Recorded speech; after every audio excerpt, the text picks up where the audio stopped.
names on it, as usual.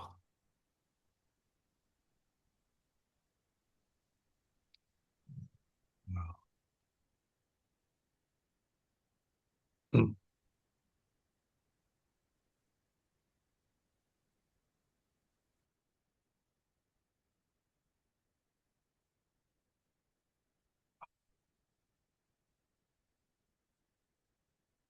Well, today we're going to start on chapter 3 of Shantideva's text, but we usually begin with a brief contemplative meditation on the previous, whatever we covered in the last class, So I want to do that in a slightly strange way today, just a little bit of a strange version today, if that's okay with people.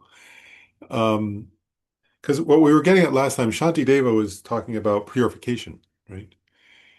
And um,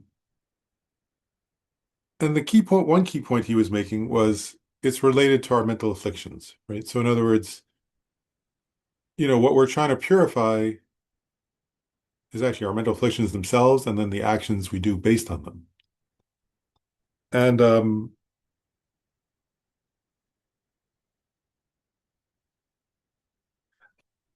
I'm going to read 3 verses from Shantideva related to that. He says, "My foes will become nothing. My friends will become nothing. I too will become nothing.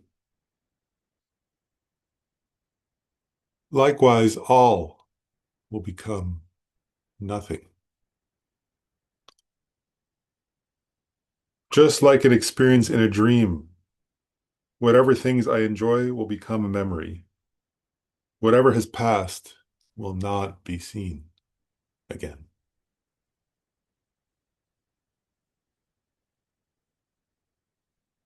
What remains with me now from the past experiences that have gone, through adherence to them as if they were permanent, as if they were intrinsically real, I have gone against the advice of my teachers and the Buddhas and Bodhisattvas. So he's getting at how we adhere to, that's the word he used there, right? We adhere to things in the wrong way, and then we create mental afflictions, and then we create karma. And so this is the part that's going to be a little strange. I was just reading, because it's prepare, about, and I may not pronounce this perfectly, because I don't know Old Persian, but the Achaemenid Empire. Is anybody familiar? I wasn't too familiar. Um, it was the largest empire in the world at its time, almost 3,000 years ago, a little before the time of the Buddha. Um, it was the largest Iranian empire ever in history. Um, and during that empire, there were numerous wars fought between that empire and the Greeks and various other groups of people, the Greco and the Romans. My point is, right, that empire is gone. Everyone who was a member involved in that empire is dead. The capital empire, which was in Babylonia, is gone. Um, and what I wanted to bring up, I'm using that as an example of what Shantideva was getting at to say, so think now about our own mind, each of us, right? Um, we're in a time in the world where there's a lot of division, there's a war, and it's easy to develop mental afflictions, right? And actually, some of you may be saints and not, but if you try to think of somebody who, when you think of them in relation to all that's going on in the world, you develop a bit of a mental affliction. Maybe it's anger or some other mental affliction, pride, whatever it may be, right? To recognize what Shantideva is saying, right? In other words, that person will be gone someday. The countries involved in things, the United States will be gone.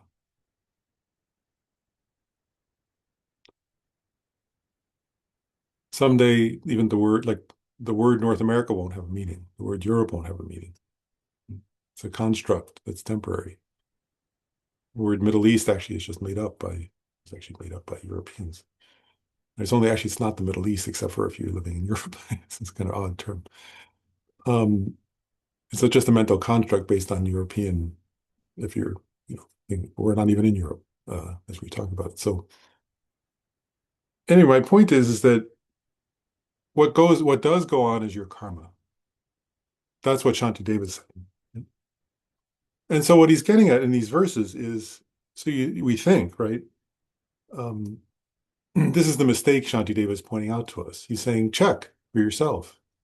Is there some way in which you adhere to some kind of idea of permanence? Some kind of idea that,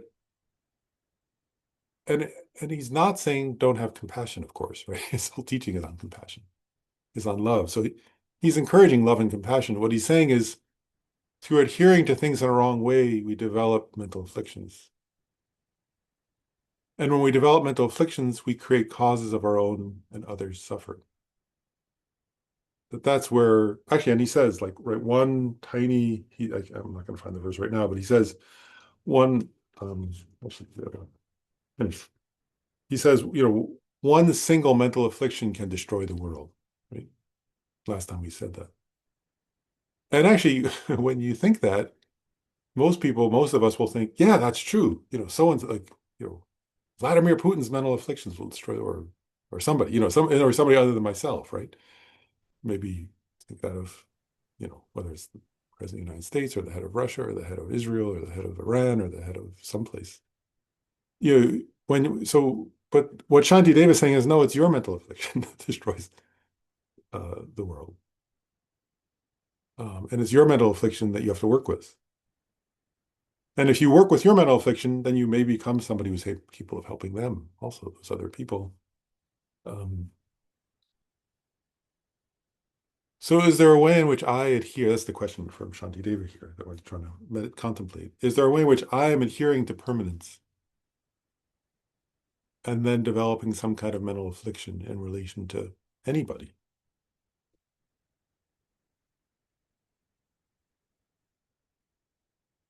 And Shantideva is saying, right, if I'm doing that, if I'm giving rise to mental afflictions in relation to um,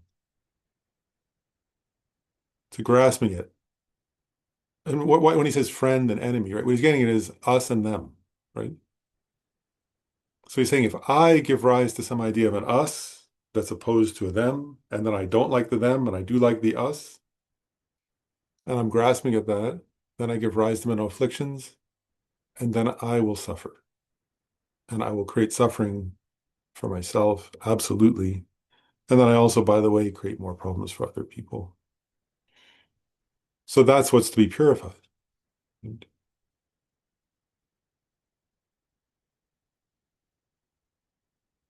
Shantideva says, how do we purify that? First, you have to recognize, oh, I'm causing my own suffering.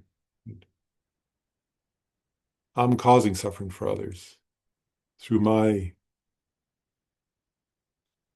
grasping at a permanent, a real us and them, right? Um, and developing attachment and aversion, grasping, hatred, whatever, all these different mental afflictions. And in that way, I create samsara. I create mental unease now and in the future. But none of the, and that's why I gave that example of that ancient, but none of this is permanent. None of this will last. All that goes, the only thing that actually goes forward is the karma I'm creating.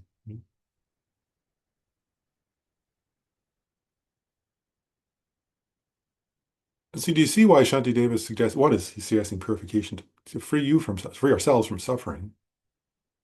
And the other is if we have those kind of mental afflictions, right? The us and the them and so on, then there's no way to develop bodhicitta, actually, right? The preliminary to bodhicitta is equanimity, right? That sees self and others as equal, as equally worthy to be cherished, um, as equally worthy of love, right? Equally wanting happiness and not wanting to suffer. So there's no way, actually, one of the disadvantages of those mental afflictions is they completely cut off any possibility of bodhicitta, actually. So you have to that's why, again, why does Shantideva do purification before the generating the Bodhisattva vow? Is that we have to purify that kind of karma. Mm. And so if we contemplate, I'm just, so we contemplate, right? That, wow, by doing that, by grasping at permanence, you know, I develop attachment and aversion. And then I create the cause of my own and others' suffering. I block myself from developing bodhicitta. I block myself from developing mental peace. I block myself from realizing the view, emptiness, and so on. So there are countless disadvantages to that, right? So we can feel like I want to develop a sense of even-minded equanimity, right? That cherishes others equally. And ironically, right, if I cherish others equally, I immediately give myself peace, actually.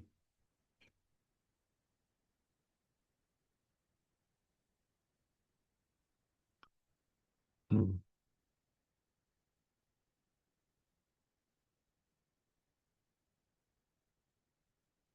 And then we develop compassion for others. Those we usually label strangers or friends or enemies. Those those labels are just labels, but the actual practice is develop equal compassion.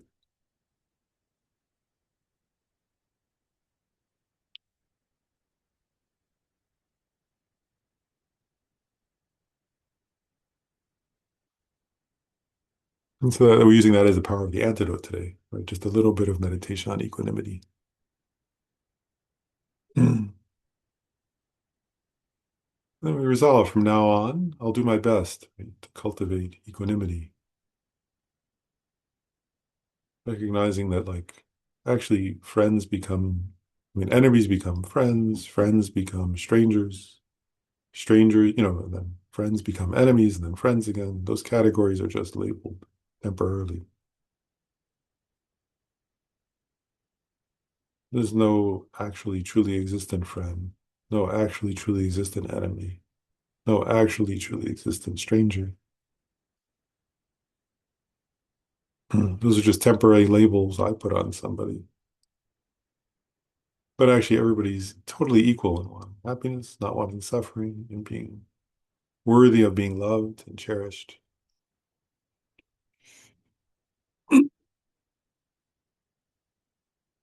And so with that kind of mind, we'll do once the verse of refuge in bodhicitta.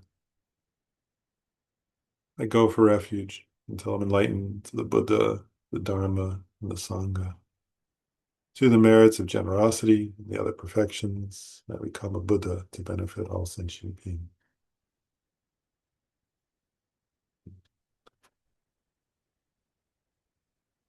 And then before jumping into chapter 3, just I want to pause. Are there any questions or comments left over from chapter 2 that anybody wanted to make before I jump into chapter 3? Okay. So, like I said last time at the end, chapter 3, the heart of chapter 3, I think is, well, it says the complete upholding of the mind of enlightenment. It's actually the chapter for taking the Bodhisattva vow. The verses for taking the vow are in this chapter.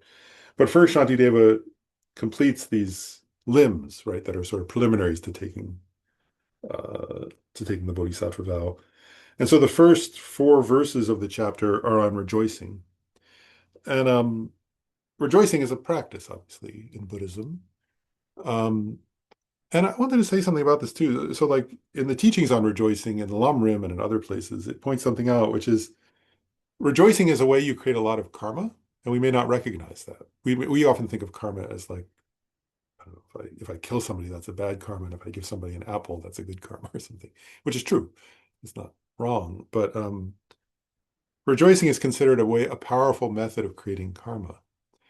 And I want this isn't in the chapter, but I wanted to give a quick comment too, because, partly because there's a war happening right now.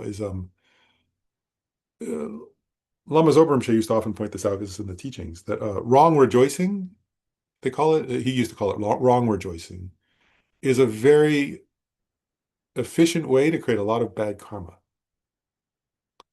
And so that's where people rejoice. It happens all the time, actually. People rejoice, like so people rejoice in the killing of somebody, right? They rejoice in the dropping of bombs, or they rejoice in somebody's being harmed.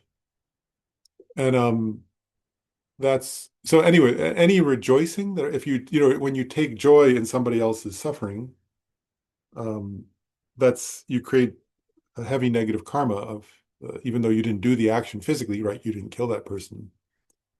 You're creating a karmic connection, right, to to a killing.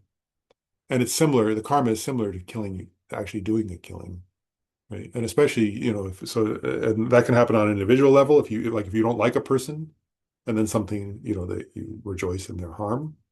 But also it's easy to do that in the news, of course, right? If you don't like somebody or don't like some group of people, then it's easy to rejoice in something terrible happening. And then that's a very fast way to create a lot of bad karma. So don't do that. Is the idea.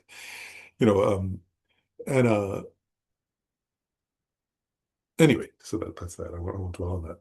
But then the practice of rejoicing as a Dharma practice, one is to avoid wrong rejoicing, but then the main practice is you actually cultivate a habit, right, of actually taking joy in both the causes, good karmic, like in good actions and in their results, both.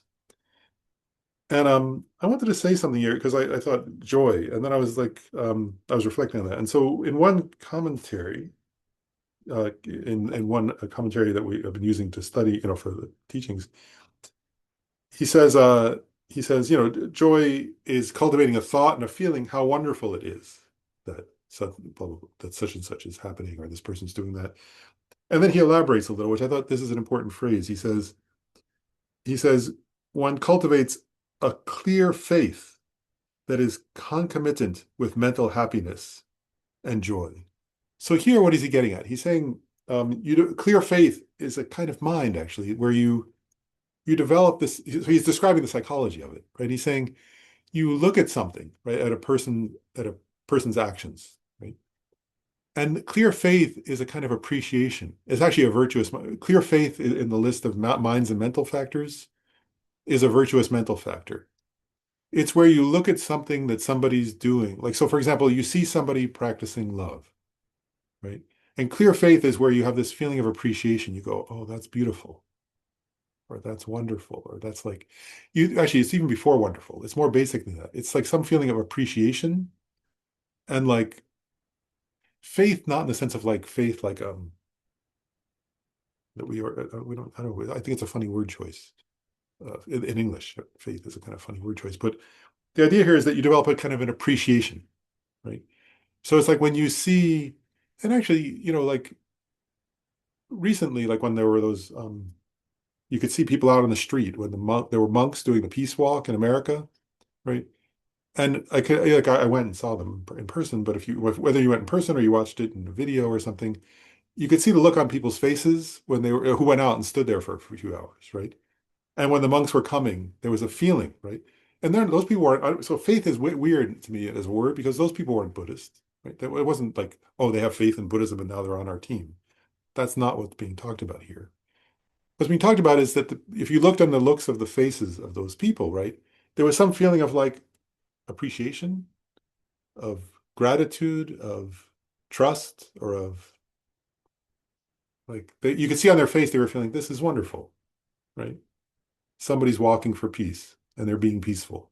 I'm just giving that as an example. That's this clear faith, right? That's what's being done. It's a kind of mind that appreciates something, that sees the beauty in it, that sees what's wonderful about it. And then you actually start to think, that's wonderful.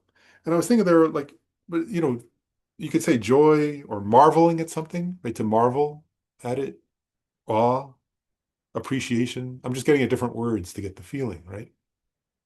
Because it's an actual experience, right? It's not just, you can say how wonderful, like, You can do a list, and we're going to do it when we read these verses, right? I rejoice in this, I rejoice in that. But and those are words, and they're good, but they're getting at a feeling, right? That you cultivate or practice. And actually, I'm gonna just go off on a small tangent here. Like, I noticed this last night. We went out to dinner with two Buddhist, dear, wonderful Buddhist friends. Um, and for a while, people were, of course, talking about like came up to talk about. People were talking about like the world situation, right? And then you could see, of course, the feeling is actually upset, right? And and then contrast that when you start to talk about like somebody who's doing something wonderful, somebody who's doing something loving, right? And then there's some feeling of like peace, right? And of appreciation, and then even of joy in that. So the idea here is that you cultivate that, right? So my question to think about is how much of my time do I spend thinking about what's beautiful, what's best in the world, about the people who have done and are doing the most beautiful things. And what Shantideva here is saying is that's worthy to put your mental focus on, right? Yourself, what you yourself do and what others do, that's wonderful, that's beautiful, that's awe-inspiring, that's marvelous, right? Um, and so part of the practice of Dharma is to spend your time thinking about that. And if you think about that, you get closer to that, right? Um, your mind becomes ennobled. You create good karma just by rejoicing in it.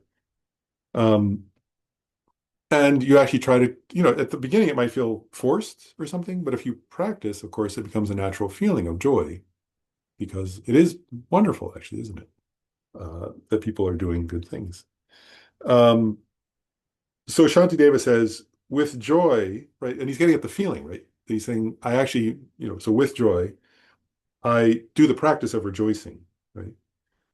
In the virtue that relieves the suffering of the unfortunate rebirths of all sentient beings and the abiding in happiness of those subject to suffering. So this first verse is getting at a certain kind he's going to go through, I was thinking about this actually, it doesn't say this in the commentary, but in the four verses, he can go through different examples. That this part he does say. He goes through different examples of what to rejoice in. So this first verse, right, the virtue that relieves the suffering of unfortunate rebirths of all sentient beings and the abiding in happiness of those beings, is he's rejoicing in the cause, right? So people doing virtue, right, virtuous actions, and in the result, the actual experience of happiness that comes from that virtue, right? So there's two parts to that rejoicing. And so if you're practicing it, you can do it both ways, right? If you see somebody doing something good, you can actually rejoice, right? Also, if you see somebody experiencing something good, right, you would rejoice then, right? So if you see somebody like, it could be anything, right? Somebody just like feeling happy and at peace, somebody being healthy, somebody enjoying freedom, that would be an example of, good question. We'll come back to it. We'll come back to that in a second. This is a good question. Um, but first I'll finish this one verse. So here you focus your mind on and on these examples. But here also I want to point out this is ordinary beings, right? This is talking about ordinary people for the most part, where it says, I rejoice in the virtue that relieves the suffering. So it's talking about beings who are headed to the lower realms, but then they do something good, or ordinary people, right? They do something good and it causes a good rebirth for them. And that is a cause of joy. The question here that was raised was how close are we getting to toxic positivity? Are we encouraging to just ignore the bad things that are happening, like a head in the sand about horrific things that are happening, which I think is a great question. Um, and I'll answer from the perspective of Shantideva. I'll do my best to. I'm not really, I can't really take Shantideva's perspective because he was a great Bodhisattva, but I'll try. Shantideva's main practice is compassion. Right? His main practice is actually really is, I mean, it is compassion. Bodhicitta is the culmination of compassion. So actually Shantideva's main focus is the suffering of beings. That's what he actually spends the most time suggesting we contemplate. So here in this context, well, two points. One is rejoicing is a practice one does, right, at times. Um, But then when we turn to the suffering of beings and to, I would say, the bad things that are happening, um, what's difficult for beginners, of course, is to relate to those bad things with compassion, isn't it? And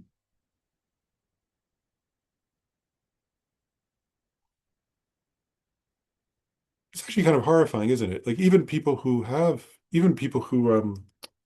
are somewhat inclined to compassion, um, it's quite easy, isn't it? If you start to develop some compassion for somebody, you see it all the time, don't you? Like people start developing compassion for somebody, and then they develop hatred for somebody else, blaming them for that person's suffering.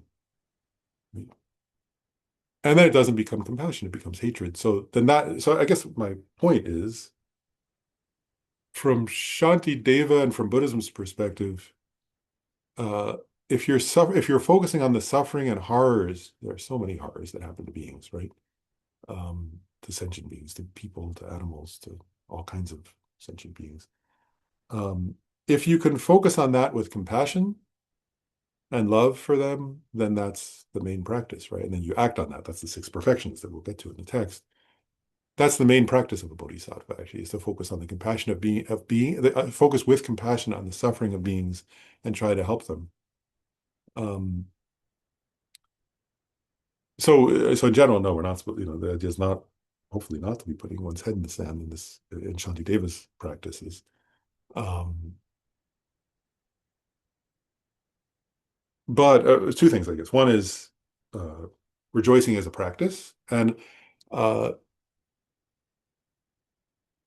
to cultivate joy and to cultivate good karma. Actually, really, those are the main benefit of rejoicing is actually you create positive karma. Really, it's a way of accumulating good karma, creating good karma. But it's also a way of bringing yourself closer to those kinds of actions, right? If you rejoice in the deeds of bodhisattvas, for example. And then I guess the last point what I'm trying to get to, actually, I'm not saying it very clearly, is this, is if we try to focus on the suffering of beings and we start developing, uh, if you start off with compassion for one person and then you start developing hatred and aversion for another, uh, then you're not doing it well from a Buddhist perspective. And it's time to step back and figure out where have I gone astray? And sometimes the way we've gone astray is we have to purify our karma and accumulate. So that's what Shantideva is focusing on here. If you're, in other words, if you're capable of just practicing bodhicitta and the six perfections, then that should be your main practice. But oftentimes what happens, of course, is as we start to engage, we find ourselves caught up in attachment and aversion, liking this person, not liking that person. This is my team, that's the other team, this is us, that's them, and so on. Then we need to step back and go back to these practices, right? Purifying the negativity in our own mind, accumulating more virtue by practicing rejoicing, and then we go back to the practice of compassion and see how we're doing. Anyway, so that's the idea, I think, from Shantideva's kind of teachings. Um, that's a question. But then, okay, so the first verse was uh, rejoicing in the virtue that overcomes the lower realm suffering and creates happiness. The next one is, I rejoice in the accumulation of virtue that is the cause for enlightenment. And I rejoice in the definite liberation of embodied creatures from the sufferings of cyclic existence. So here you're specifically rejoicing in the actions of those on the hero paths and the Pratyeka Buddha paths. Uh, which is amazing virtue, right? This is not for here you're not rejoicing in the deeds of the bodhisattvas yet. This verse is for rejoicing in the deeds of those, um, the beings on those paths who practice morality, who practice concentration, who develop wisdom, and uh, and so on, and who have amazing qualities, amazing good qualities. Then he says, I rejoice in the enlightenment of the protectors and also in the grounds of their children. So there you're rejoicing in the deeds of the bodhisattvas. That's who the children of the Buddhas are. The protectors means the Buddhas here. So there you're rejoicing in the deeds of the bodhisattvas and in the enlightenment that results from them. So the enlightenment of a Buddha. And then it says, with joy, I rejoice in the ocean of virtue of generating bodhicitta, the mind of enlightenment, that causes all sentient beings happiness, as well as the deeds that benefit them. So there you're rejoicing both in the development of bodhicitta itself and in the actions of the six perfections um, of beings who practice the six perfections. And so the main thing here that from that the Buddhist teachings say is you do the practice, is that one is practice of rejoicing is a method for creating positive karma.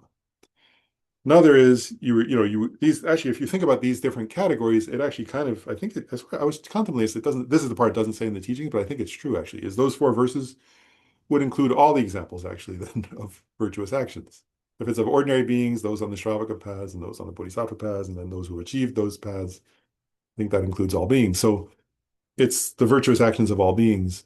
Um, and so anyway, you can elaborate however much you want, right? I mean, in your own life, any virtue you do, any virtue of other people you know, virtue of beings you hear about or read about, you could rejoice in that.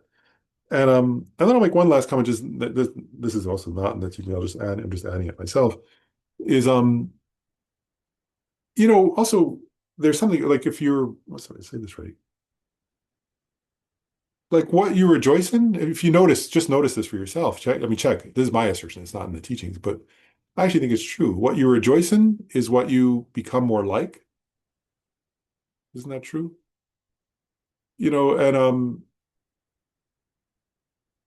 And you become more like the people you kind of, if you look at somebody and you rejoice in what they're doing, of course it's like I think that's what we call a role model, doesn't it? Like you start to like take them as an example. And so, if you're rejoicing in the deeds of people who are doing bad things, you become more like them. And if you're rejoicing in the deeds of people who are doing good things, you become more like them. So here he's suggesting who to take also as your role model, maybe that's my assertion. But anyway, he gave examples of what to rejoice in. Um, Then Shantideva says, with folded hands, I beseech the Buddhas of all the directions to shine the lamp of Dharma for all bewildered in the darkness of suffering. So there, Shantideva is making this traditional gesture with the thumb stuck inside, traditional kind of prayer, hands folded like that, he means. And he's requesting the Buddhas, here it's in the commentary, it said, particularly the Buddhas who aren't yet teaching, who aren't teaching, for some reason, like particularly like, for example, Shakyamuni Buddha, after he achieved enlightenment, he sat for a period of time until he began to teach. Um, so it's like you imagine turning to all the Buddhas and saying to them, please teach. And he's using this metaphor, right? Shine the lamp of Dharma for wildered beings in the darkness of suffering. So there you're developing a sense of compassion for yourself and others who are bewildered, right, in the darkness of ignorance that causes you to suffer and others to suffer. And so you're requesting the Buddhas to teach to benefit them. And it says actually in the teachings that the one point actually, it's an important point actually, is that the Buddhas don't teach unless requested. It's actually I think I've often thought about that. That's I think an important quality of the Buddhas. And it's and actually in tradition you're supposed to ask three times. I've noticed that like with some of my own gurus, the experience will ask and they'll say no, and you ask again, and they say, and a lot of times on the third request they'll agree to teach, and that's the tradition actually. So you're supposed to request three times, and there are a few points in that. One is, you know,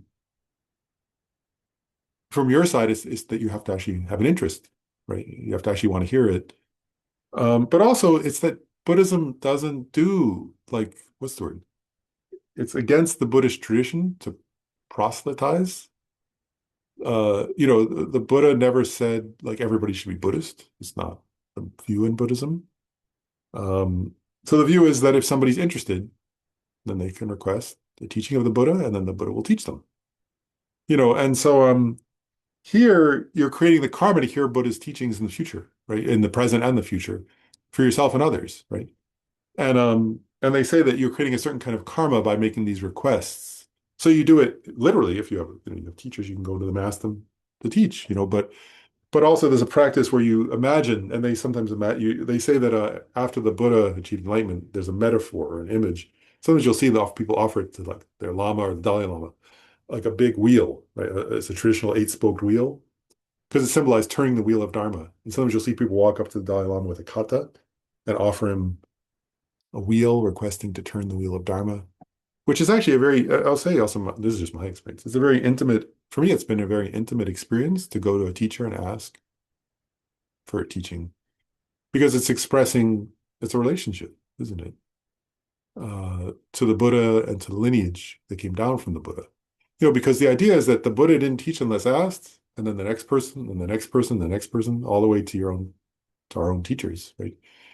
Um, so that's one, is that there's an intimacy and a connection to the Dharma, but it's also a way of creating the karma to hear the Dharma in the future and maybe to help others hear it, right? If you request teachings, then of course, like, if you have that karma to practice requesting teachings of the Buddhas, you can do it in visualization, of course.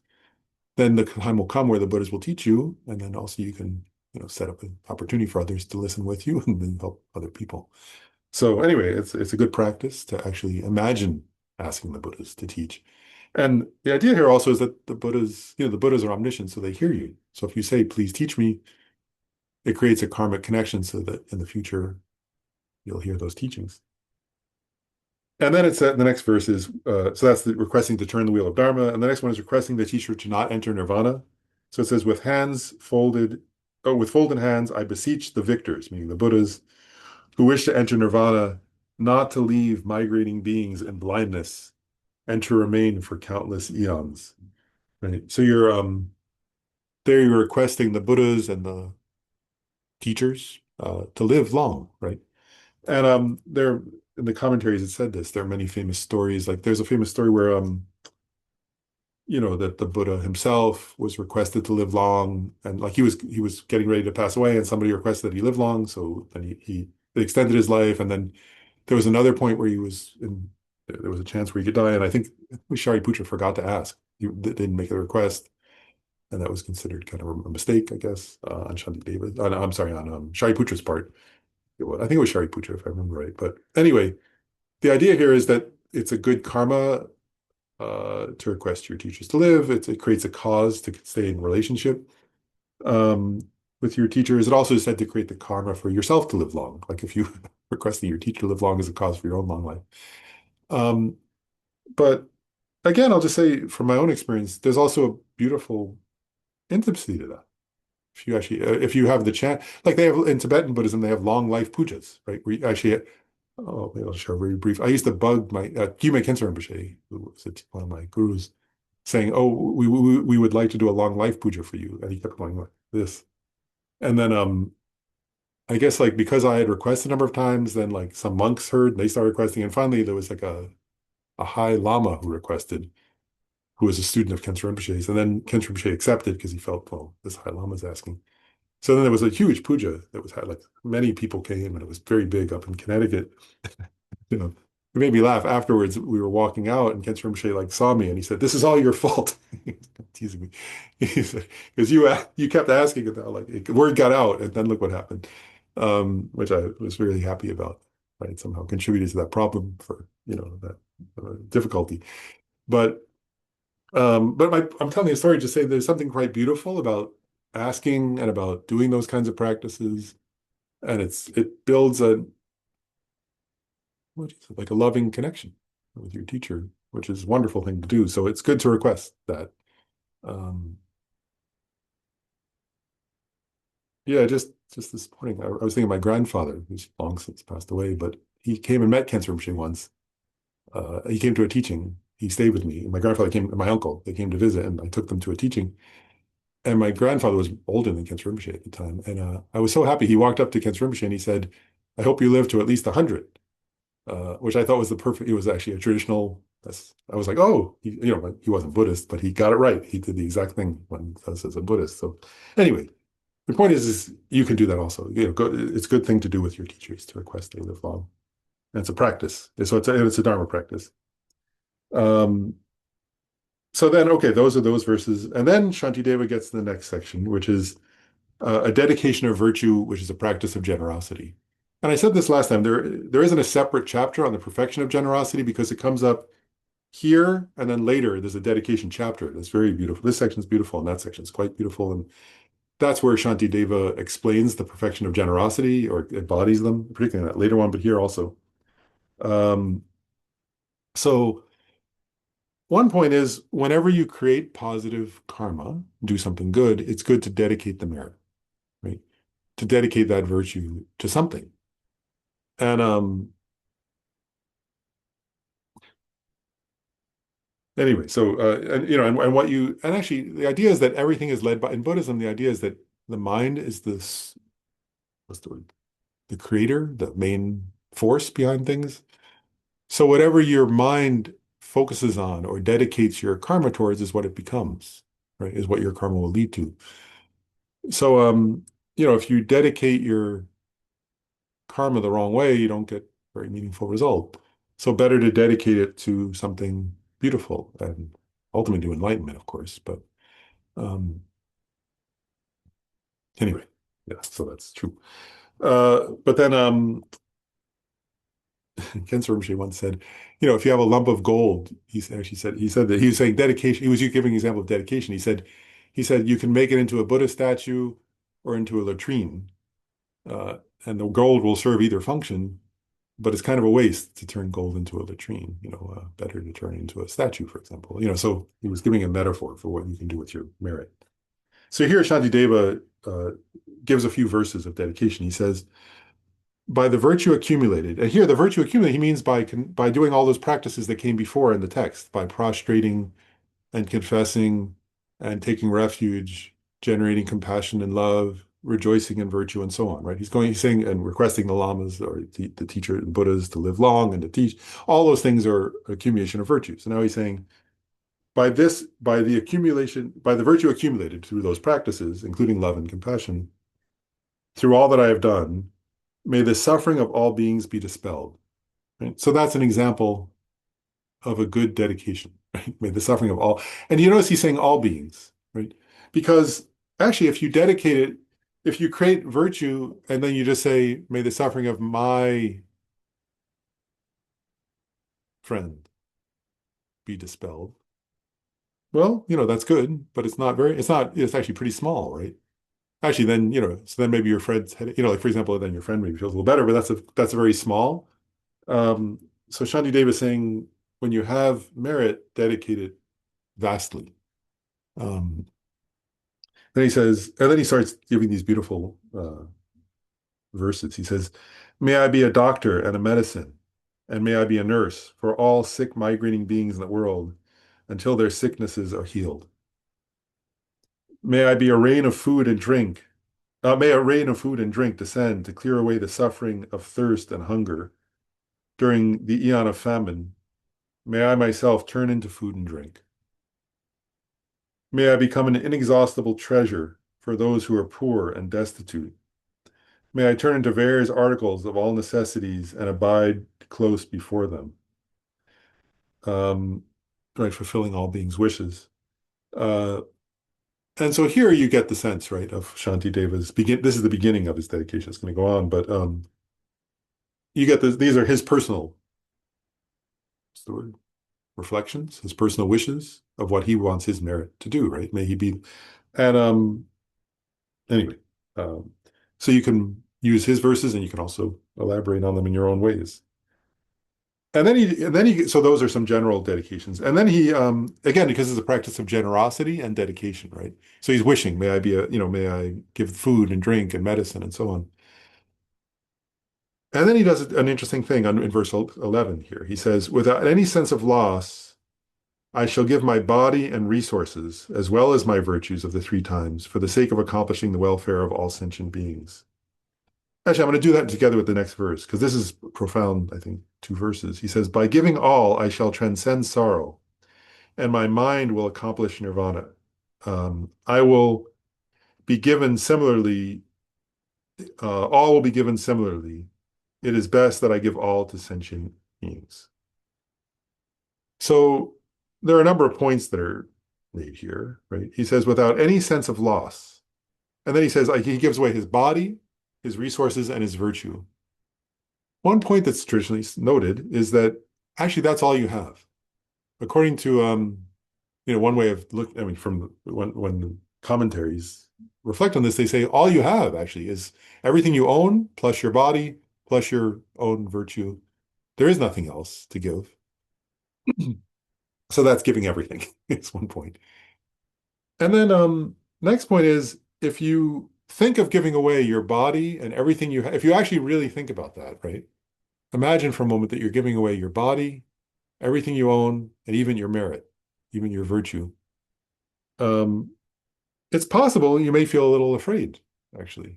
It's possible you may feel a little uneasy, right? Actually, there's a tradition actually where, and people have done this historically in Buddhism, but actually I read a few last year, I think it was, I was reading a book by Matthew Ricard, who's a wonderful French monk. And he described his guru as Dilgo Khyentse Rinpoche, Nyingma Lama, who was the teacher of the Dalai Lama, one of the Dalai Lama's many various teachers. And Matthew Ricard described how when he was young, I think he was already a monk, but he was a young man. He went to Dilgo Khyentse Rinpoche and he said to him, he brought everything, he literally brought everything he owned. He was a monk, so he didn't have that much, but he brought like on his back every object he owned. He put them in front of Dilgo Khyentse Rinpoche and he said, I'm giving you all of this and my body. Uh, please accept them. And Dilgo Khyentse Rinpoche said, okay. And they stayed together the rest of Dilgo Khyentse Rinpoche's life. He became his attendant and they took care of each other. That was quite a beautiful story. So it still happens. That's not just like an ancient story. It's a practice that's done. But here in one's mind, one offers all that one is and all that one has to all beings. And I think what's interesting, I mean, there are many things. One is that's all you have. It's you offer. Shantideva is suggesting this his own practice, and if you're similar, you can practice it. But then he says, by giving all of that, I will transcend sorrow, right? My mind will accomplish nirvana. And so he's doing something I think quite interesting there, right? Actually, and it's the exact opposite of the world, isn't it? Like in the world, worldly people, I'm going to call it, want more for themselves, right? We all do, don't we? Like, you want to like accumulate something. And Shantideva here is saying the way to be happy is to give everything away. So you check, like, the reason why I'm bringing it up and I'm kind of going slow on these verses is if you're honest with yourself, maybe some of you are saints, and so I'm wrong here, uh, but if you're not a saint, then some part of you is going to disagree with Shantideva. Um, at least I hope some of you that's not true, but that's been my experience, and most people I think it's true, is that there is like, because really giving away everything, wow, that's like serious. And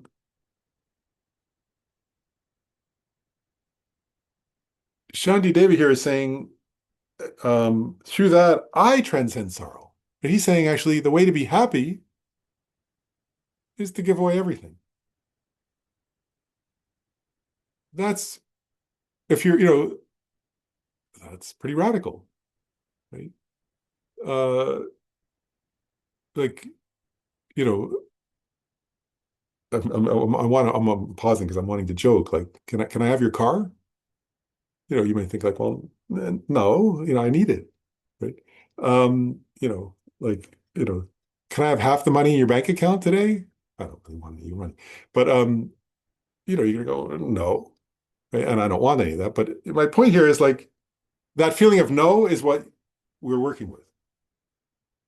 See what I'm getting at? Like, because I think it's easy to read these verses and go, oh, Shantideva's, well, how cool. This ancient Indian guy wanted to give away everything. And then it's actually not useful at all, is it? Shantideva is saying here, like, check for yourself, right? And I will transcend sorrow, my mind will accomplish nirvana, right?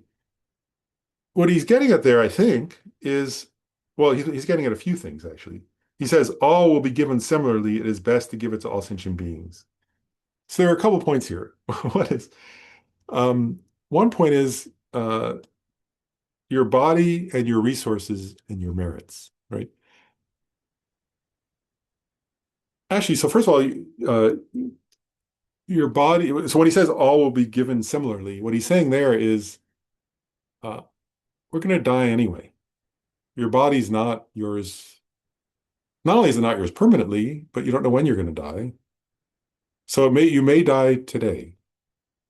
Um, and then also when you die, all your stuff. Actually, have you ever gone through somebody's stuff after they die? It's annoying, right? Um, it's not maybe annoying, it's the wrong word, but it's like it's a bunch of crap. Um, your stuff is a bunch of crap. I'm being rude, sorry. But Shantideva is like getting at something here, right? Which is like we're very attached to I'm being rude on purpose. I'm just trying to be silly, really. But we get attached to our stuff, right? And that attachment to our stuff stops us from being happy, is what he's suggesting. It also stops us, and he says nirvana, right? The main obstacle to nirvana is this our sense of I and mine, right? In Buddhism, that's the main obstacle, actually, is a sense of intrinsically existent, not merely labeled I, but in a sense of intrinsically existent I. And then that as soon as you have a sense of intrinsically existent I, you develop a sense of intrinsically existent mine. First, it's my body, then my stuff, then my friends, then my country, my group, and then, and so on. And and then your mind suffers. And I don't know. Actually, I'll share a very brief story. I remember once, like a relative of mine had died. Actually, later I went through his stuff. I loved him very much. Anyway, and somebody called me and said, I think another relative is stealing the inheritance that you're supposed to get. You're the person who's supposed to get some of them, a certain percentage. And I remember I thought to myself, well, that's not mine. Like, so I don't care. They can have it. And I remember feeling so peaceful. I was like, whether they steal it or they don't, I don't know if they were really, I didn't know if they were really stealing it, but I thought if they're stealing it, that's fine. I don't really care. It's not mine anyway. And I felt so much peace. And then I had this realization. I was like, oh wow, if I were to start to think that's my inheritance, I would be totally miserable. I'd be like angry and upset. And I was like, oh, I don't want to like, oh, that would be terrible if I thought that's my inheritance. What a horrible, that would be like a totally, I'd make myself miserable. And then I went and talked to the person somebody had said was taking it. And I said, how's it going? And we talked and everything. Anyway, I don't know. They may have taken some, they may not have. I didn't really care. We figured out something that was fine. And we were good. I guess my point is like, for me, that was an example where I was like, oh, wow, as soon as I think something's mine, my mind gets agitated. Um, and that was a teaching for me. I was like, oh, wow, that's really true what Shantideva is saying. It actually works that way, isn't it? Um, and so here, what he's saying is, uh, because he wants to be happy, right? It's the exact opposite of what any normal person would say, right? I mean, who says that, right? I really want to be happy, so I need to like let go of everything. Yep, you're right. Renunciation. Yeah, yeah, he is getting it kind of, yeah, renunciation is exactly right.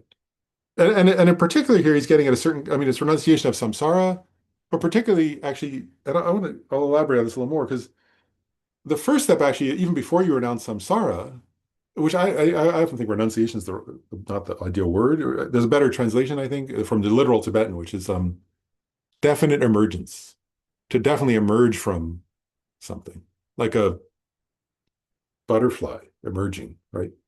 Uh, that's actually what the Tibetan word means. We call it, translators have translated into English as renunciation, which I think is actually a kind of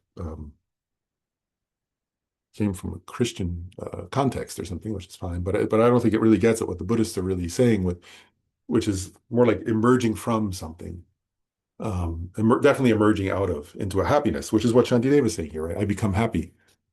Um, so here he's getting at just renouncing this life, right? Renouncing the attachment to this life. And without that, actually, there's no Dharma practice. You can't practice Dharma while you're grasping at this life. Actually, it's not possible. You can't do both at the same moment anyway. If you're attached to I and mine and this and me, then there's no actually the Lama Zopa used to say, then you're pretending to practice Dharma, which is good. He used to say, don't stop pretending, but that's not yet Dharma practice. And it was true. Um, so anyway, the idea here is that, and it's a mental training, of course, right? Here it's a mental, I mean, that's example of Matthew Ricard. He literally gave away everything. Um, but you can literally do that. But here he's getting at no longer thinking of it as mine, right? Um, Actually, and one Lama who was commenting on this, he said, he basically, he used this word, but basically he said, if you still have some things, then you think, well, I'm holding them in trust, and I can use them temporarily to benefit beings, while I hold them in trust for all sentient beings, which was a very sweet way to think of it in a way. John has his hand up. Yeah, thank you. Uh, that point that you raised just a minute or so ago about me and mine, I think is the key thing for me. And I know that more of that's coming as we approach chapter 9 on wisdom. But I think that, you use the word radical, which I think from our ordinary perspective is correct. This notion that we should just give everything away. And of course, our resistance of doing that. But if we study the worldview, and I'm thinking back on the question that was initially raised about when bad things happen in the world, because we're looking at things, especially in our current world, and we're labeling them legitimately as bad, a lot of harm going on. But at the same time, as long as we have that mindset of me, mine, thinking that things have this inherent existence and not recognizing how every appearance is a dependent arising, which is fed principally by our own mind, then we're lost. We don't see things correctly, right? So we see things validly, but not correctly because we're not seeing how they're dependent arising. So if we can, and I know, of course, this is what Shantideva is working toward, is to awaken us, you know, and as soon as we have that kind of awakening, initially as an intellectual perception, so that we begin training our mind, and then eventually it becomes uncontrived. Then, to the extent that happens, then we achieve what I think you were getting at with that notion of clear faith, which to me means a sense of rightness, where the mind is not warped, because of that me mind perception of everything, which is it just distorts everything. So, so I think again, that first question about how do we respond to bad things in the world, I think that to the extent we work on purifying the obstacles whereby we don't see things clearly, to the extent we succeed in that, we then know how to deploy our actions with not just wisdom, but also with power. And in today's world, we need a lot of that power, right, to push back on the bad things that are legitimately happening. So, so my sense, and this is since we began this study of the guide, I've been thinking about, one of the questions that initially arose to me was why the lamas repeatedly teach the guide, why they repeatedly teach Shantideva. And my sense is that, for a number of reasons, but mainly because they want us to clearly see why we as unawakened beings are in this predicament with this me, mine, mind. And to have a clear recognition of that, which means to me that we can't fix samsara. As long as we're locked into this, misperception of reality, and that principal mental affliction, and then collecting that karma. As long as we're locked into that, and thinking we can fix it, which, I'm very much still in that mind frame of how I can fix it, and it's just one frustrating experience after another because you can't fix it as long as your mind is creating this polluted perception. And you mentioned also about, I'm not sure if you were an executor yourself, but for the past 10 years, I've been just trapped in this horrible predicament of being executor of my parents' estate. And I guess, in a sense, it's been a good Dharma lesson as long as I keep bringing my mind back to the teachings of enlightened beings. But at the same time, it's been very, very painful, because lots of attempts at cheating going on. And, in my efforts to try to correct that, to honor my parents' wishes. And you mentioned also about, one of the lamas saying that to the extent he can fight back on that and preserve these funds for a good purpose instead of allowing somebody just to steal it and use it for their own ill purposes, that's a good thing. But so I guess there's a period in which our mind is kind of mixed up. So that we're, on the one hand, we're trying to do the right thing, but on the other hand, our mind is still contributing to that painful appearance. So, mm, one other point I wanted to raise too was that I think that, when you were bringing this up, and also I've heard it on previous teachings with regard to the guide, is that he seems to leave out the perfection of giving, which is typically, taught as the very first attitude that we develop.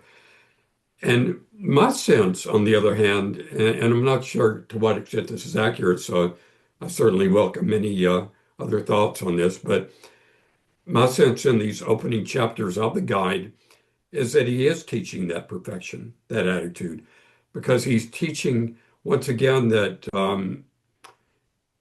this very forceful attempt to get us to recognize that by virtue of our attempts to fix samsara and to have this notion of me and mine, that we have this kind of, I'm not sure the word stinginess is correct, but just a sense that we want to protect the material things that we think are ours without recognizing that, as a dependent arising, which is impermanent, it's just effervescent. It's going to go away anyway. And to the extent we try to hold on to it, we're just making ourselves miserable.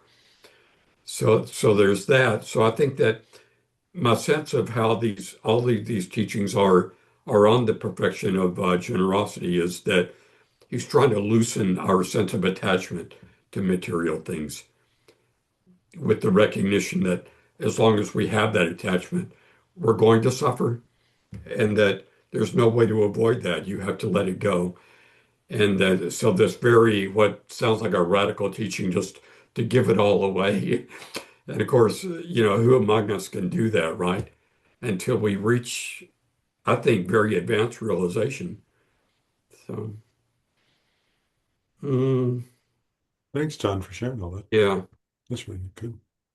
So I, anyway, I mean, these teachings are also just always just so very rich and just, cultivating lots of stirring in the minds about how the obstacles that still remain in the mind. So, and they do say, just to reinforce what you said, I mean, the traditional commentaries and lamas sometimes often do say that there are explicit, this is one of them. There are explicit teachings on the perfection of generosity. It's just not a separate chapter.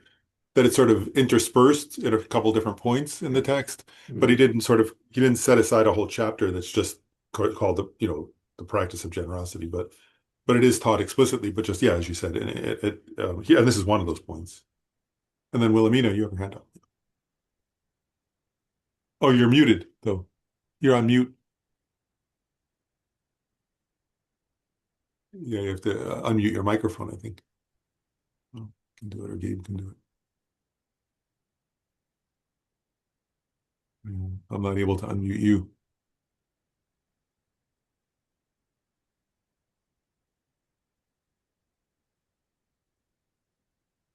I think the moderator can also unmute. Yeah, There we go. Oh, yeah, you got it. Yeah, good. I had to laugh not long ago when I was walking. I get these ideas doing my mantras and going through all the rounds. What Rinpoche Rinpoche had was one of the first teachings that had initiations that he gave. And they're going deeper and deeper and deeper. And all of a sudden there came this thought, darn it, when I die, I don't have to pack anything. And I was just so relieved. I didn't know where the thought came from, but I thought for the first time in my life, I'm moving, but I don't have to. And I had to laugh. And ideas like that come up when I'm walking on the golf course at night when there's nobody around. And it's it, it was the nicest thought I ever had. I had to really laugh at myself. Oh, you're beautiful, Willoughby. It was so easy. I know you almost 30 years. I'll say I agree. I think it's a beautiful insight. At the same time, I think you're very well packed. You did a very good job packing for this trip whenever you take it with your many practices that you've done. So Well, I still have one question for you, but I'll put it in writing. But thank you. Thank you for everything that you've done in all the 30 years with me, because when you teach just what I need to hear. Every time, since all that time, since it's always been, we started this together, somehow, or we came together in the beginning, and I've been staying with you. I'll stay with you too. It's fun. It's fun this way. Yeah, For thank you. me also, very fun.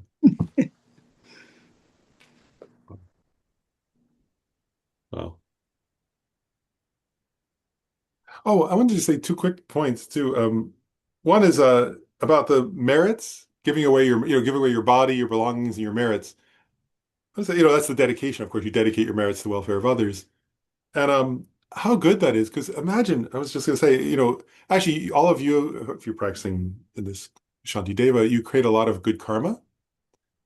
And I want to encourage you to dedicate, I think you'll want to, is otherwise you're going to become, like if you don't dedicate the merits to all beings, right, with altruism, then actually you'll all be like you'll become the 1% who like has everything and doesn't want to share it with anybody. And then you'll be the person who's like some you know, oligarch somewhere, who has good karma but doesn't want to share it, and then you'll actually make yourself and other people miserable. So if you dedicate the merit, you'll be like somebody who helps people. If you don't dedicate the merit, you still get, for others, then you still get the result, but the result will just be like you'll be some like lonely rich person, in some like, Howard Hughes who was like paranoid living in his mansion or somebody. Anyway, so dedicate the merit for others is good.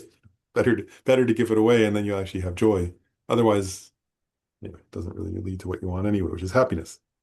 The other thing I want to encourage from these two verses, I just want to suggest something to people, which is to try sometime in the next few weeks, like to sit somewhere or walk or whatever, be someplace, and just in your mind to think, my body and everything I own isn't mine. I give it away to everybody, and see how it feels.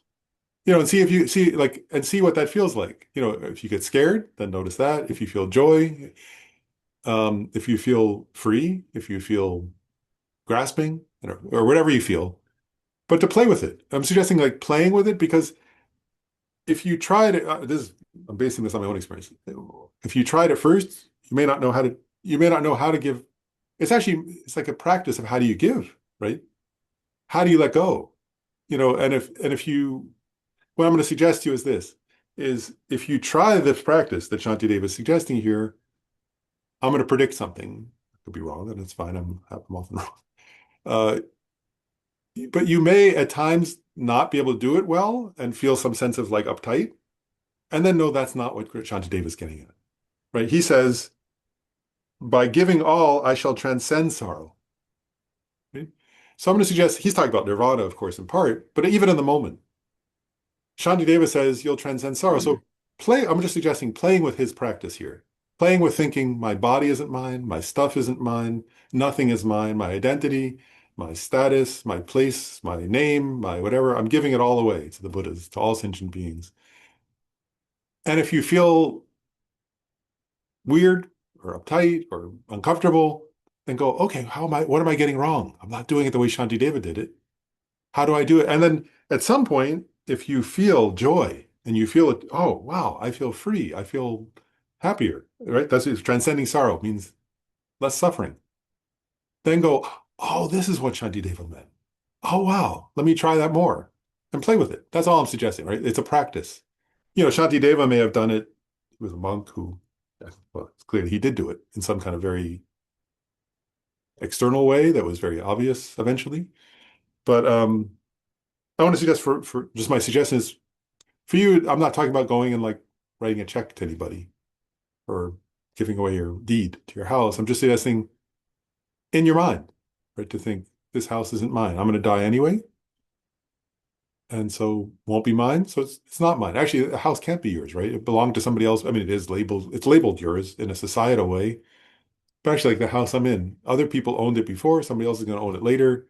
I'm a temporary resident here. That's actually a more accurate description, right? I'm a temporary migrant who took up residence for a little while.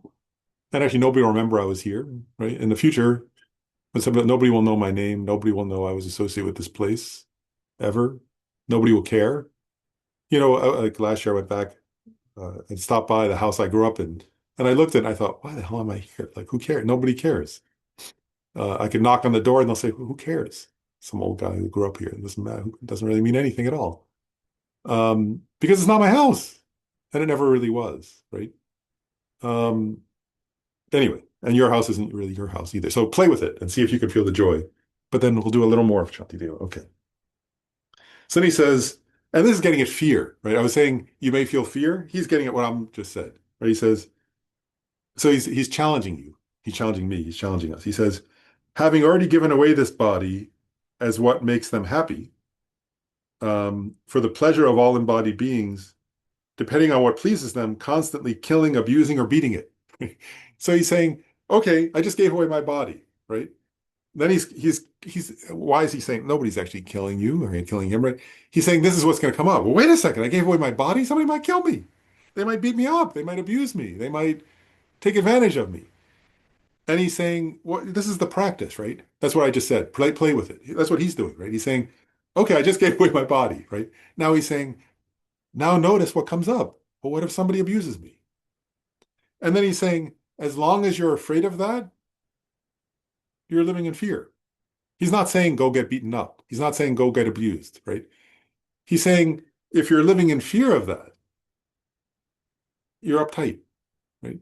So he's getting at freedom here, right? Then he says, although they may play with my body and make it a basis of jest and blame, because I have already given this body of mine to them, why do I act with concern, right? Do you see what I'm getting at here? He's doing the practice that I was just suggesting. He's not saying oh, let me find the worst neighborhood in town so I can go get beaten up. That's not Shantideva's advice to anybody, right? He's saying in your mind, give up your body and then notice what comes up, right? And if you think, oh, somebody's going to make fun of me, somebody's going to mock me, somebody's going to whatever, then oh, that's the fear, right? That's the fear I live with all the time under the surface. That doesn't let me be free, right? Because remember he said, this is the cause of my transcending sorrow. So he's teaching you how to be happy, right? That's Shantideva's teaching here. Seems weird though, right? He's teaching how to be happy by saying this. It may seem odd, but that's good. In other words, it is odd, actually, from a worldly perspective. So he says, then he says, I shall make it do whatever action that will not cause any harm. When anyone encounters me, may it never be meaningless for them. So now he's getting to once you let go of that attachment, right? To whatever extent you can, it's a gradual process, I think. He says, then how do you relate to your body, right? You say, well, I shall make it do whatever action, never. So then I still have, for as long as I'm alive, I still have some relationship to this body. I'm the one It's my body, in some sense. So he says, so what do I do with it? Well, I certainly don't harm anybody, right? And that includes insects, right? That includes animals, includes anybody, right? And when anyone encounters me, may it never be meaningless for them. And that's what, the Dalai Lama often says, right? When you come across beings, at least smile at them, be kind to them, be nice to them, be whatever, or do it, or it's not always being nice, actually, that's wrong. He says smile, but he doesn't say be nice, actually. I don't think that's wrong. Use it in a way that helps beings, right? Sometimes it's actually being, we're all squatters, so I like that. That's a good point. But so yeah, the point here is use your body in a way that's meaningful for others, right? That's your task.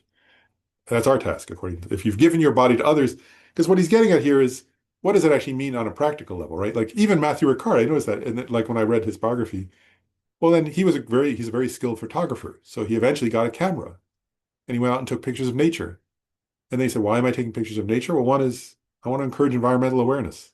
The second is he donates tons of money from those. He does books of photography. And he does a lot of money to help um, poor people, particularly in Tibet, I think in Nepal, maybe other places. I think other places too, but particularly in Tibet and Nepal. So, it's not that he doesn't have a camera and go take pictures, right? It's that he's doing what this practice is, right? How do I use my body in a meaningful way, right? Um, because but that's what's left is to use this body, which, well, as long as this temporary period I have some like relationship to it, let me use it in a way that's meaningful for beings.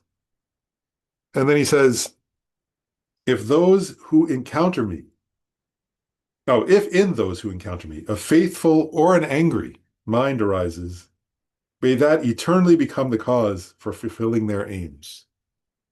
Do you hear that verse, right? Because that's the opposite of what we were getting at earlier, the us and them, right? He says, right, so if those who encounter me, anybody who encounters me, right? And then he says, whether their mind towards me is faithful, right? Faith meaning like, oh, you're so wonderful, right? Or angry, right? So somebody looks at you and either they think like, so somebody might, like one person might look at you and think, oh, you're wonderful, and then somebody else might look at you and think, you're terrible, right? You're the worst person I ever met.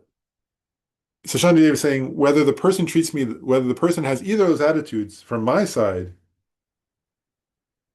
may their meeting me eternally become a cause for fulfilling their aims. I think that goes back to looking at the horrible things in life question, right? Shantideva is here saying this is how you engage, right, in the world, right? Even the beings who are doing terrible things, right?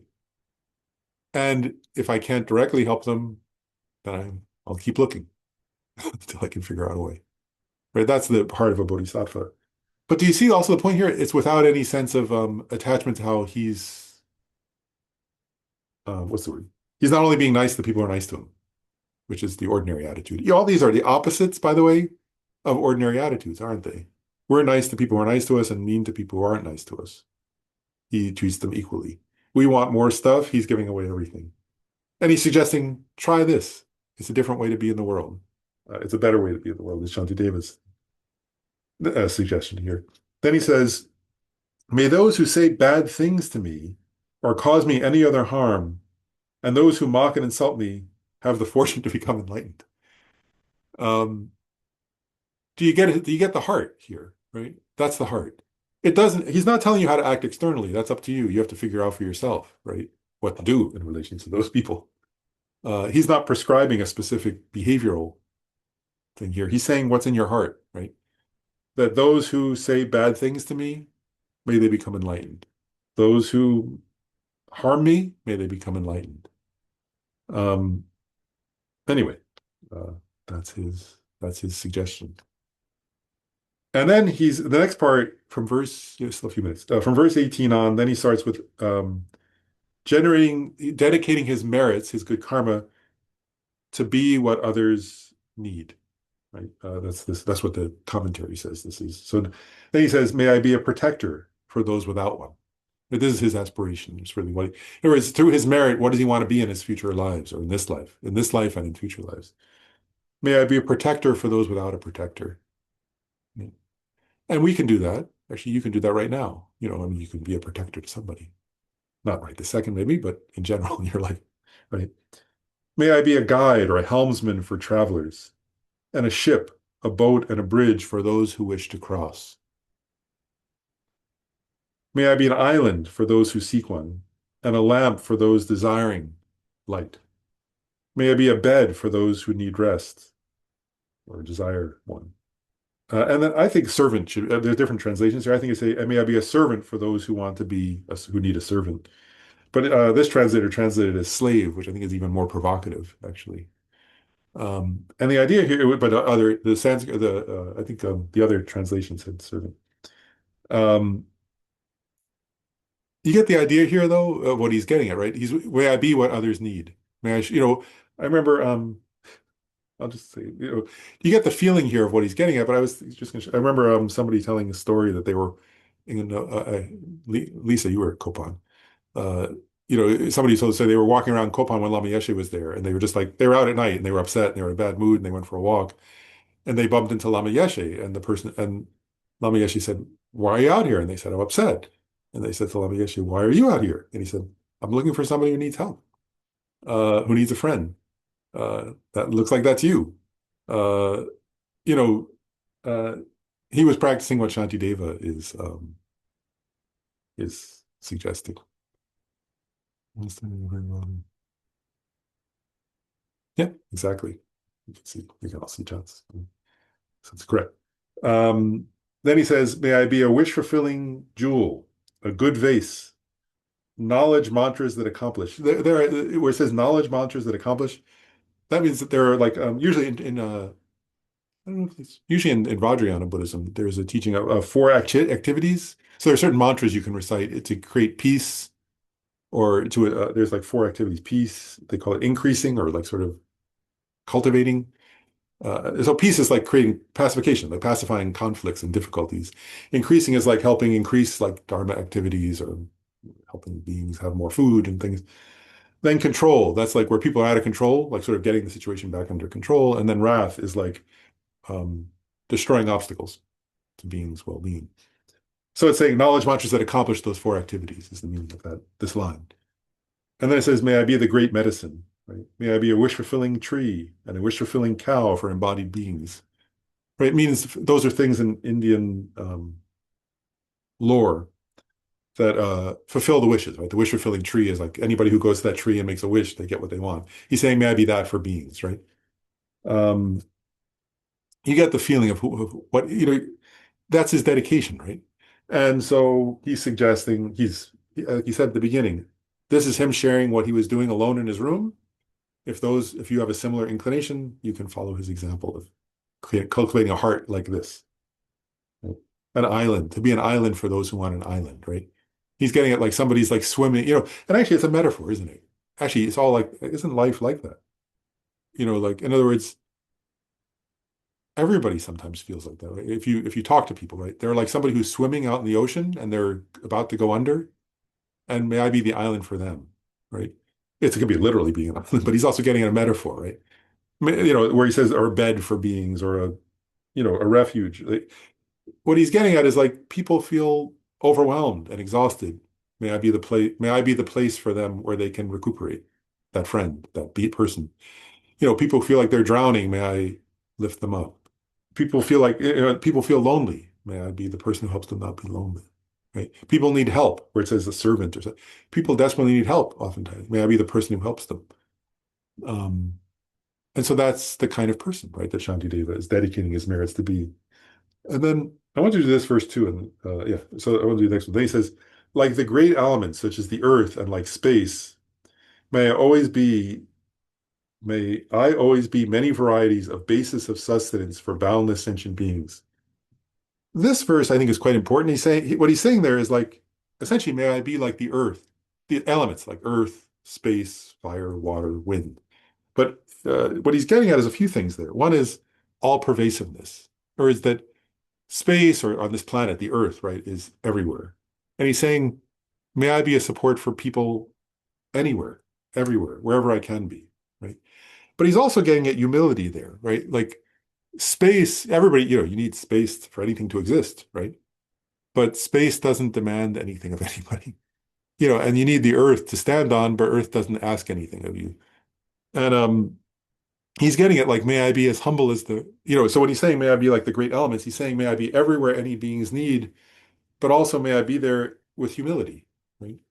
Without some sense of grandiosity or self-importance or um, because that's not the way to be present to beings. That doesn't lead you to be happy or others to be happy, right? So may I be present in like those elements. And also there's an equanimity, right? The earth upholds all beings equally, right? May I be like that, right? To uphold all beings equally, or like space. Space doesn't judge who's in the space, right? Uh, Space is there for all beings. And it doesn't mean, as people have been getting at today, and it doesn't mean approving of beings being doing evil things. That's not the point here. The point is having compassion that looks for how to help, right? And actually, you know, this point also, which is like, because actually one part of it is helping people who are experiencing terrible things, of course, but also people who are doing terrible things are under, well, first of all, they're actually creating more. They're creating suffering, and they also actually one point out, I remember Bob Thurman saying it this way. I mean, there are different ways you can say the point, but Bob Thurman said, imagine he lived in New York, he lives in New York City, he used to anyway. He said, imagine you're trapped on a subway car with like that's packed with people, but you're never going to get off it. You can't escape them. Uh, and he was a metaphor. What he was getting at is like, you can't escape all sentient beings. You know, you like the worst person on the planet shares the planet with you, right? That's the metaphor of the subway car. So the person who's most evil and does the most evil on this planet, you're on the subway car with them, and you're not getting off it. Even when you die, you're still connected to them. And actually, if you get mad at them, you're creating more connection to them in a negative way. Um, and even when you're a Buddha, actually, you don't escape that person. You escape suffering, but actually the Buddha loves that person. The Buddha wants to help that person. Uh, so like you're in it until the end. Does that make sense? Like, so the people who are, whether it's the person who's, um, being bombed or the person who's bombing somebody, whether it's the person who's being killed or the person who's killing somebody, the Bodhisattva spirit is that like you're in it until all of them are enlightened, right? That's the Bodhisattva vow, actually, that we're heading to on this page. It's on this page. So there's no escape. So you don't turn away from the suffering, right? But and I'm not trying to, and there's not also a delusion thinking you can somehow magically stop the most person who's doing something terrible. That's not the point. You can't stop them quickly, but you can help them stop someday. That's the idea of a bodhisattva, right? And there's a verse in the Lama Chopa that says, it says, even if I have to stay in hell for countless eons, I'm not quoting it exactly, but it basically says, even if I have to remain in hell for countless eons, may I practice joyous effort, trying to help one being. He says one being. So he's saying, that's the spirit of it, right? If there were one being in hell and I had to stay there for a countless eons until I can free them from hell, I'm happy to do that. That is a Panchen Lama's verse. And I'll just read one more verse because then we'll stop. Likewise, until all attain nirvana, may I be the source of sustenance for all the realms of sentient beings that reach into the ends of space. And so that's the end of his dedication. That's why I want to stop at that verse. That's his verse. That's his dedication, right? And he's showing us how you dedicate your merit. He's giving an example. There are other ways. There are other famous verses too. But you see, you see why I said earlier, it's a dedication of merit that's also a generosity. He's showing the spirit and the practice of generosity that embraces all beings, right? Those who are angry at him and those who are faithful to him equally, as he said. So the next two verses are actually the taking of the Bodhisattva vow, which we'll explain next class. Yeah, and And I won't, I guess, yeah, and I was thinking about this, but I think I will just keep going in the text. There's one commentary sort of goes off and explains then all the details of the Bodhisattva vow, but that's not in Shantideva, so I'm not going to. Some other time, if people are interested, we can actually go over the Bodhisattva vows. There are different vows that when you take these two verses, you actually take the Bodhisattva vow, and there's the wishing vow and the engaging vow. These verses do both. And so there are explanations and commentaries, but since Shantideva doesn't cover all that, I don't think I'll cover it. I'll just keep going and I'll cover the verses in Shantideva's teaching. But some other time, if people are interested, we can actually go over the details of the Bodhisattva vow too. And Jody put the new classes for April and May up on the website already, right, Jody? You did that.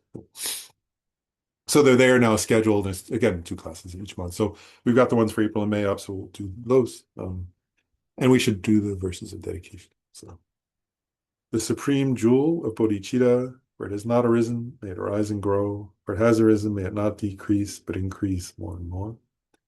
In the snowy mountain paradise, you the source of good and happiness, all-powerful Chenrezig Tenzin Gyatso, please remain until samsara ends.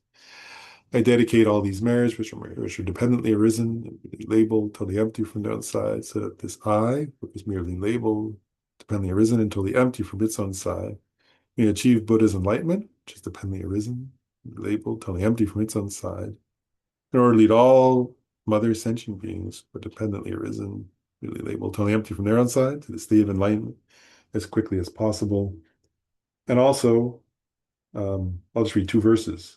Just like the great elements, such as the earth and space, may I likewise always be the many varieties of the basis of sustenance for the boundless sentient beings. Likewise, until all attain nirvana, may I also be the source of sustenance for all the realms of sentient beings that reach into the ends of space.